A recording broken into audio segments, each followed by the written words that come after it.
Hey, my name's Herren, and I'm an IH enthusiast.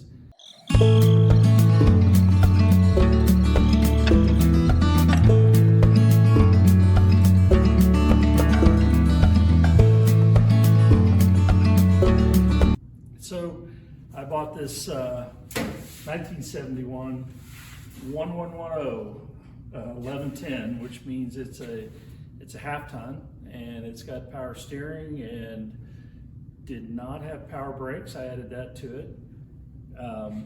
It had shoe brakes all the way around, and it has a 345 4-speed with 4-wheel drive. So it's a short bed as well. I thought it might be neat just to have a pickup like this. So it's an ex-forestry truck. So if you look down the side, maybe a little later we'll look at that. It's got, you can see the ghost emblem of the Idaho Forestry Department. And it is a 1971, and I don't think anything, it had every seal in it leaking, because over the years they just added oil, and I think as it leaked out, along with the dirt and mud, it had about an inch of undercoating, we'll call it. So everything is really well preserved in there. So I've probably scraped off 5 gallons of grease and grime and caked on dirt, but it's really come into good shape right now.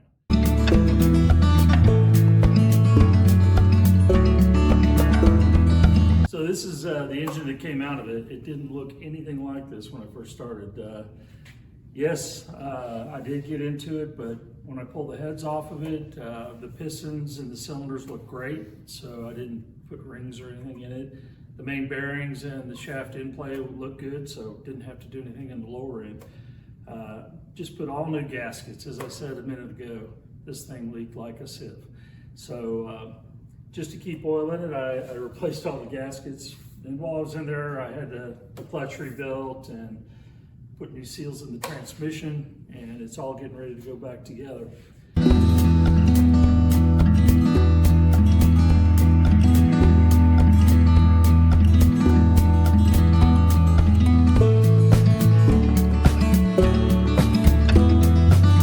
I really like vintage trucks because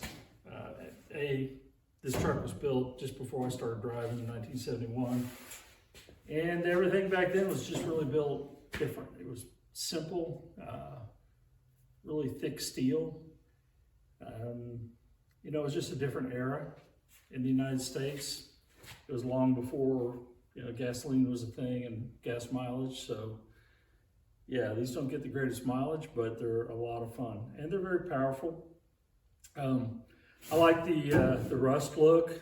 My plans for this is to give it a good sanding and then put a ceramic coat over it. I want to keep the rusty look.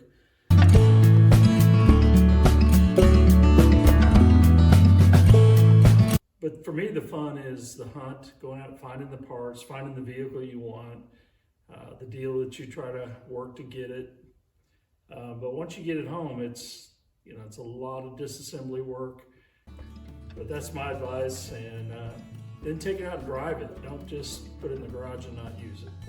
Take it slow. Try to do as much of the work you can, because you really bond with the vehicle once you've been working on it, and it kind of becomes yours. I always like to name mine.